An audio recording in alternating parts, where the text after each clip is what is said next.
नेपाल की सरकार ने 26 ऐसे प्लेटफॉर्म, चाहे यूट्यूब हो, फेसबुक हो, इंस्टाग्राम हो, एक्स हो, ऐसो पर बैन लगा दिया। और जैसे बैन लगता है उसके बाद फिर युवा सड़कों पर उतर आते हैं और ये विरोध प्रदर्शन करना शुरू कर देते हैं।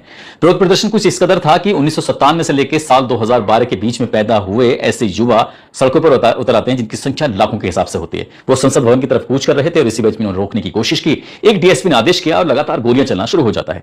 19 की मौके पर ही हत्या कर दी जाती है। उसके बाद इतना गुस्सा बढ़ जाता है कि पूरे नेपाल भर में प्रदर्शन होना शुरू हो जाता है। अब चाहे वो नेताओं मंत्रियों के घर हो, आवास हो, उन्हें ढूंढा जाता है, उनके घरों को ढूंढा जाता है, उनके जो बिजनेस व्यापार थे उनको भी ढूंढा जाता है, क्योंकि पिछले 6-7 दिन से लगातार उनके बिजनेस व्यापार के बारे में एक तरह से रिसर्च ही कर लिया गया था और छोटी छोटी जानकारी की किसका बिजनेस, किसका व्यापार, किसका स्कूल, किसका है होटल, किसका सब सामान कहां पर है, निशाना बनाया जाता है, उनको ही खत्म कर दिया जाता है। और खत्म करने के पीछे वजह यह थी कि 20% आबादी इस देश की, उनके पास तो सब कुछ है, उनके बच्चे दुनिया में घूम रहे हैं, विदेशों में घूम रहे हैं, उनके पास महंगी गाड़ियां हैं, लेकिन 80% आबादी के पास कुछ भी नहीं है और उनके साथ बिल्कुल छल किया जा रहा है, उनको लगातार धोखा दिया जा रहा है। हिंसा बढ़ने लगती है और हिंसा बढ़ते बढ़ते लगभग 34 लोगों की मौत हो जाती है और 1300 के आसपास लगभग घायल हो जाते हैं और 1500 कैदी ऐसे होते हैं जो जेल तोड़कर इधर उधर भाग जाते हैं। हालांकि सेना ने अपने मामले इसमें कुछ हिम्मत दिखाने की कोशिश की, कर्फ्यू लगाए, लोगों को रोकने की कोशिश की और जो जनरेशन थी, जो युवा थे, वो सड़कों पर उतर रहे थे, उनको समझाने की कोशिश की। इसके बाद फिर वो सही ट्रैक पर चलने लगते हैं। कौन होगा नेपाल का प्रधानमंत्री, अभी इस पर विचार विमर्श चल रहा है और इसको लेकर सोशल मीडिया के अलग अलग प्लेटफॉर्म हो या फिर प्रिंट मीडिया हो, इलेक्ट्रॉनिक मीडिया हो, पूरी दुनिया भर में इसी बात को लेकर चर्चा चल रही है। दरअसल आज की इस कहानी के माध्यम से हम नेपाल के इतिहास को झांकने की कोशिश करते हैं। करीब 24 साल पुरानी ये बात है। वहां पर जब राजतंत्र हुआ करता था, राजा के परिवार के 9 लोगों की एक ही रात में हत्या कर दी जाती है। इस हत्या के पीछे का क्या कारण था, जैसे आज चर्चा चल रही है वैसे राजा के परिवार के 9 लोगों की हत्या की भी पूरी दुनिया भर में चर्चा हुई थी। आज की इस कहानी के माध्यम से यही जानने की कोशिश करते हैं कि क्यों हुई थी राजा के परिवार के 9 लोगों की हत्या। आदाब, नमस्कार, सत श्री अकाल। मैं उस्मान सैफी। आज की जो सच्ची घटना मैं आपको सुनाने जा रहा हूं, ये सच्ची घटना है पड़ोसी मुल्क नेपाल की। बात कर रहा हूं 1 जून 2001 की। नेपाल के महाराजा हुआ करते थे उन दोनों वीरेंद्र।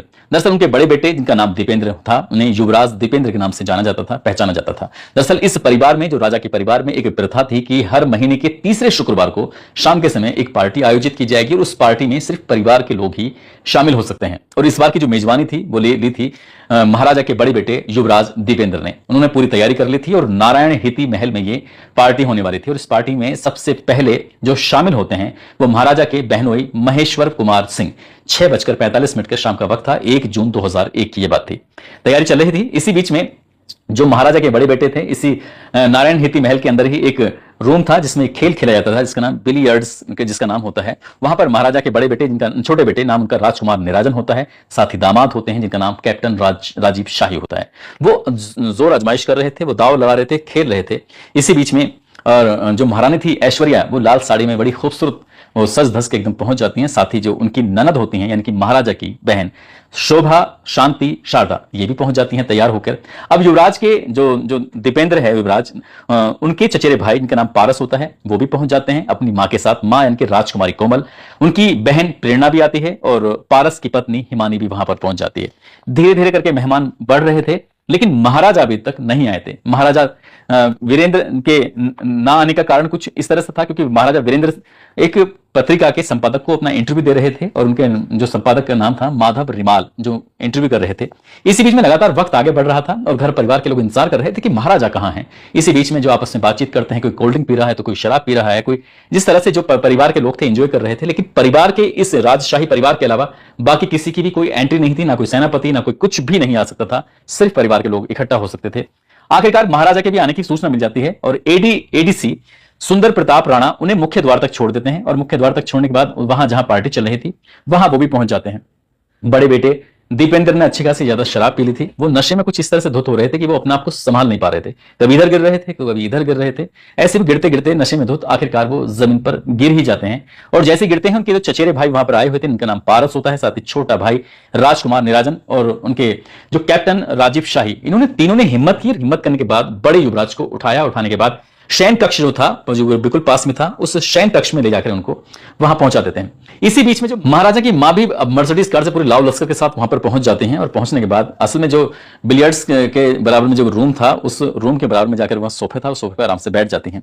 अब ये जो युवराज थे वो नशे में धुत थे, उनको उठाकर वहां पड़ोस वाले कमरे में जो शयन कक्ष था वहां पर जाते हैं, आराम से लिटा देते हैं। लिटाने के बाद अब यहां से बाकी सब चले जाते हैं। पारस राजकुमार निराजन और कैप्टन राजीव शाही ये आखिर पार्टी में आकर एंजॉय करने लगते हैं। लेकिन इसी बीच में लगभग रात के 8:30 बजे के आसपास का वक्त हो रहा था। युवराज की आंख खुल जाती है।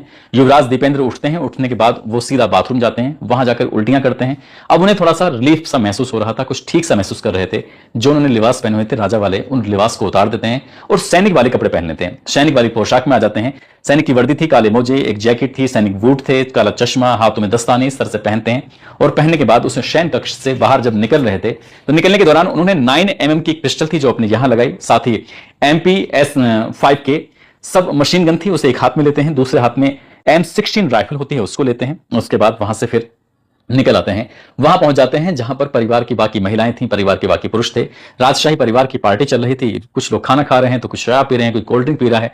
जो जिसका मन कर रहा था वो इस तरह से एंजॉय कर रहा था। हर बार इस तरह की मीटिंग होती थी, पार्टी होती थी, घर परिवार के लोग ही शामिल होते थे। आखिरकार यहां से जब युवराज वो पहुंच जाते हैं अपने उसी कमरे में जहां पर पार्टी चल रही थी, वहां जाने के बाद देखते क्या है कि जो महाराजा हैं, दरअसल महाराजा कोल्ड ड्रिंक पी रहे हैं और आराम से वो अपने बातचीत कर रहे हैं।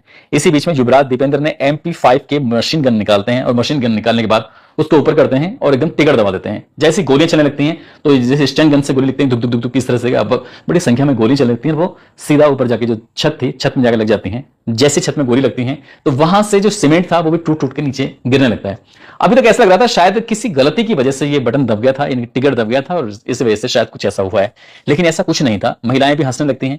उन्होंने अपनी जो बंदूक थी, अपनी जो मशीन गन थी, उसको फिर वो लेकर इधर से उधर घूमने लगते हैं। अब ये बिल्कुल राजा के पास जाकर खड़े होते हैं, थोड़ा सा फासले से राजा की तरफ निशाना साधते हैं, अपने ही पिता की तरफ। युवराज ने जैसे निशाना साधा तो बाईं तरफ गोली लगती है और जैसे गोली लगती है तो गिर जाते हैं। अब उन्होंने पूछा नेपाली भाषा में कि ये तुम क्या कर रहे हो, इतना भी पूछा। लेकिन इसी बीच में जो इनके दामाद होते हैं कैप्टन शाही, उन्होंने तत्काल प्रभाव से अपना कोट उतारते हैं और कोट उतारने के बाद जिस जगह से ब्लड निकल रहा था, खून बह रहा था, उस खून को रोकने की कोशिश कर रहे थे। इसी बीच में उनके चाचा आ जाते हैं, जहां धीरेन्द्र शाह होता है। धीरेन्द्र शाह अपने भतीजे दीपेंद्र युवराज से कहते हैं कि बेटा ऐसा क्या कर रहे हो, क्या लाओ ये हथियार मुझे दे दो, मैं संभालता हूं। लेकिन उन्हें इस तरह का दोबारा कुछ कहने का मौका ही नहीं मिलता और युवराज ने अपने चाचा की तरफ बंदूक उठाते हैं और एक के बाद एक कई गोली मार देते हैं। जैसी गोली लगती है तो चाचा के भी मौके पर ही मौत हो जाती है। इसके बाद जो होता है वो किसी ने कल्पना नहीं की थी। अब इसके बाद उन्होंने दोनों हाथों से लगातार गोलियां चलाना शुरू कर देते हैं। जो भी मेहमान इस घर में मौजूद थे, अब उन मेहमानों ने, महिलाओं ने, वो इधर उधर छुपकर अपनी जान बचाने की लगातार कोशिश कर रहे थे, लेकिन लगातार गोलियां चल रही थी। 1.5 से 2 मिनट तक लगातार गोली चलती रहती है। अब इस बीच में जो उनकी मां होती है, महारानी ऐश्वर्या, वो इस कमरे से, इस रूम से बाहर निकलती है, सीढ़ी की तरफ भाग रही थी। पीछे से गोली चलती है, उनको भी गोली मारकर उनकी हत्या कर दी जाती है। जो भाई होता है निराजन, जो राजकुमार था, उसको भी गोली मार दी जाती है। बहन होती है श्रुति, उसको भी गोली मार दी जाती है। अब तक इस पूरे घटनाक्रम में राजा के परिवार के 8 लोगों की हत्या हो चुकी थी, मर चुके थे। अब इसी बीच में वो दीपेंद्र वापस आता है। पिता जो गंभीर रूप से घायल हो चुके हैं, उनकी गर्दन पर गोली लग चुकी थी और उसके ब्लड को रोकने की कोशिश की जा रही थी। बिल्कुल पास में जाते हैं, अपने पिता को एक के बाद एक कई गोलियां मार देते हैं। महाराज अभी तक जिंदा थे लेकिन वो अब मर चुके थे, ऐसा बिल्कुल साफ साफ प्रतीत हो रहा था। लेकिन युवराज को लग रहा था कि ये देखना चाहिए कि वो जिंदा हैं या मर चुके हैं। एक के बाद एक अपने पिता को कोई लात मारी जाती है, उधर से इधर हिलाने डुलाने की कोशिश की जा रही थी। अब इस बीच में जो भी वहां आसपास में थे वो सबके सब अपनी जान बचाकर भागने की कोशिश करते हैं। कुल मिलाकर रात के लगभग 9:30 बजे के आसपास का वक्त हो चुका था। दीपेंद्र यहां से जा चुके थे, बाकी लोग यहां पर आ चुके थे। इसके बाद जितने भी लोगों को गोलियां लगी हुई थी उन सबको यहां से लेके जाते हैं सीधा हॉस्पिटल में। हॉस्पिटल लेके जाते हैं, डॉक्टर लोग 9 लोगों को मृत घोषित कर देते हैं। यानी कि राजा के यहां पर इतना बड़ी त्रासदी हो जाती है, इतनी बड़ी बात हो जाती है। और अगला दिन आता है 2 जून 2001 और इस बात का किसी को कानो कान खबर ही नहीं थी। ना किसी अखबार में खबर थी, ना किसी टेलीविजन में खबर थी। लेकिन धीरे धीरे खबर ही पूरे देश भर में वायरल हो जाती है, पूरे दुनिया में पता चल जाती है कि नेपाल के राजा की हत्या कर दी, उनकी पत्नी की हत्या कर दी, उनकी बेटी की हत्या कर दी, उनके बेटे की हत्या कर दी है। और जो बड़ा वाला बेटा है अब उसने अपने आप को स्वयं राजा घोषित कर दिया था। 2 जून 2001 की बात है जब उन्होंने अपने आप को राजा घोषित कर दिया। लेकिन ये एक अजीब सी बात थी कि उनके सर में भी गोली लग जाती है। वो गोली कैसे लगती है, किसने मारी थी, खुद से मारी थी, क्या था क्या नहीं, इसके बारे में कुछ ज्यादा जानकारी तो पता नहीं चल पाती। लेकिन वो जब अपने आप को राजा घोषित कर देते हैं वो ज्यादा देर तक राजा रह नहीं पाते, ज्यादा घंटों तक नहीं रह पाते। लगभग 54 घंटे के आसपास वो राजा ही रहे थे। 4 जून 2001 को 3:40 के आसपास उन्होंने भी दम तोड़ दिया, वो मर जाते हैं। अब इसके बाद उनके चाचा थे, इस घटनाक्रम के दौरान उनके चाचा ज्ञानेंद्र वीर विक्रम शाह उस वक्त मौके पर नहीं थे। अगर वो भी होते तो शायद वो भी मार दी जाते। आखिरकार जब पूरे परिवार के जो मरे हुए लोग थे उनका अंतिम संस्कार किया जाता है तो काठमांडू पूरा सड़कों पर उतर आता है, ठीक वैसे ही जैसे कि 24 साल के बाद उनके साल 2025 में युवा सड़कों पर उतर आते हैं। जब अंतिम संस्कार हो रहा था तो अब राजा को सांत्वना देने के लिए, उनके आदर सत्कार के लिए हजारों की संख्या में जो युवा थे, लोग थे, उन्होंने अपनी सर का मुंडन करा लिया था। इस बात की बड़ी चर्चा होती है। अब यहां से इनको राजा बना दिया जाता है और साल 2008 तक ये राजा रहते हैं। लेकिन इस बात पर ही जांच पड़ताल हो जाती है।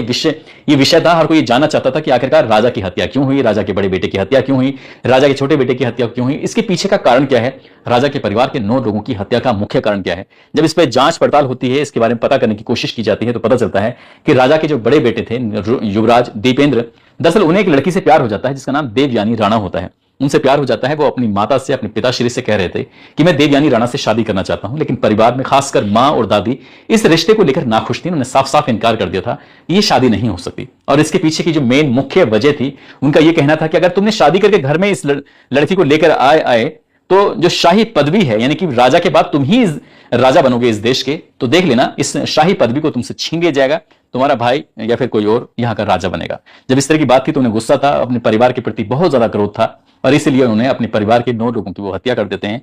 यह घटनाक्रम उस दौर में पूरे दुनिया भर में चर्चित रहा था। इसके बारे में जांच पड़ताल भी हुई थी, बहुत सारी बातें हुई थी, तरह तरह के लोगों ने अलग अलग तरह की बातें भी की थी। लेकिन मेन बात, मुख्य बात यही निकल के आती है कि युवराज दीपेंद्र का एक लड़की से प्यार था, इश्क था, और इसी का परिवार वाले तैयार नहीं था, उन्होंने इस तरह से हत्या कर दी थी।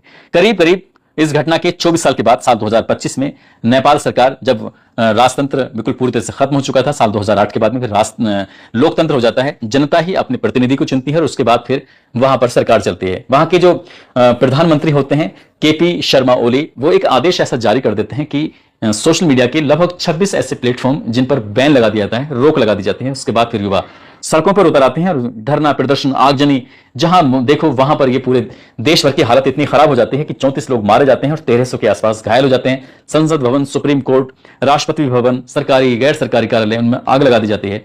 और इसके बाद फिर सेना स्थिति को संभालती है, कर्फ्यू लग जाता है। लेकिन अब है प्रधानमंत्री इस देश का कौन बनेगा। 4 लोगों के नाम सामने आते हैं, जिसमें एक है सुशीला कार्की, साथ ही कुलमान घिसिंग, बालेंद्र शाह, हरकंद संपांग, इनका नाम सामने आता है। इनमें से कौन पीएम बनेगा, कौन नहीं बनेगा। लेकिन इस बात को लेकर यह भी पता चल रहा है कि जेन जी, यानी कि जो 1997 में से लेकर साल 2012 के बीच में जो पैदा हुए युवा थे, उनमें भी 2 फाड़ हो चुका है। अब कोई कह रहा है कि सुशीला कार्की, और कोई कहते हैं कि बालेंद्र शाह बनेंगे।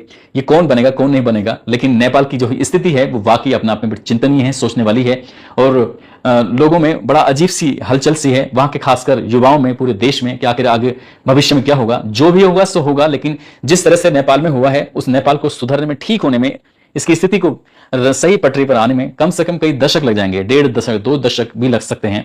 लेकिन जो भी होता है वाकई गलत होता है। दोस्तों, इस पूरे घटनाक्रम को सुनने का उद्देश्य किसी को परेशान करना नहीं है, किसी का दिल दुखाना नहीं है, बल्कि आपको जागरूक करना है, आपको सचेत करना है। और आपको ये भी बताना है कि वहां के बारे में एक बात और चल रही थी कि जिस तरह से हमने कहानी आपको सुनाई थी, वहां पर नेपाल की राजधानी काठमांडू के दल्लू इलाके में पूर्व प्रधानमंत्री झालानाथ खनल के घर में आग लगा दी गई थी। उनकी पत्नी राज्य लक्ष्मी चित्रकार को जिंदा जलाने कर मौत की घाट उतारने की जो बात थी, इस पर कुछ लोगों ने कमेंट किया। उन्होंने कहा कि वो मरी नहीं है, बल्कि उनकी स्थिति स्थिर बनी हुई है और वो कुछ रिकवरी भी कर रही हैं। अब ये वहां की मीडिया से ये भी इसमें जानने की कोशिश की, तो ये मिली जुली खबर थी। कोई कह रहा है कि मर गई है, कोई कह रहा है कि वो जिंदा है। तो अभी इसके बारे में कुछ ठोस जानकारी नहीं मिल पा रही है, कितना है सही है, क्या गलत है। लेकिन जाते जाते गया बिहार के रहने वाले हैं जसीम अख्तर, और नेपाल से हैं सुमित की पत्नी है ऐश्वर्या, जिनका नाम है। आज इनका भी जन्मदिन है, इनको जन्मदिन की ढेरों सारी शुभकामनाएं, बहुत बहुत मुबारकबाद। कुछ लोगों ने नाम लेने की अपील की है, जिसमें एएसआई हैं कुलदीप सिंह, जो कि चीमा पंजाब के रहने वाले हैं, सचिन वर्मा अलीगढ़ से हैं, मोहम्मद जमाल हैं, शिवचरण सक्सेना मैनपुरी से हैं, राम सुचित लखनऊ से हैं, इरफान अंसारी, जितेंद्र कुमार गौड़ बस्ती से हैं, सुरेश चंद्र गौतम शिकोहाबाद से, साबिर मलिक खेखड़ा बागपत से, संजय मोनिका शुक्ला गुरुग्राम से, योगेश तोमर बुलंदशहर से, एमडी शाहनवाज अंसारी, अनिल कुमार यादव सिद्धार्थनगर से, सुनील कांबले, इन लोगों ने नाम लेने की अपील की थी। आप सब लोग अपना ख्याल रखें, सुरक्षित रहें। जय हिंद, जय भारत।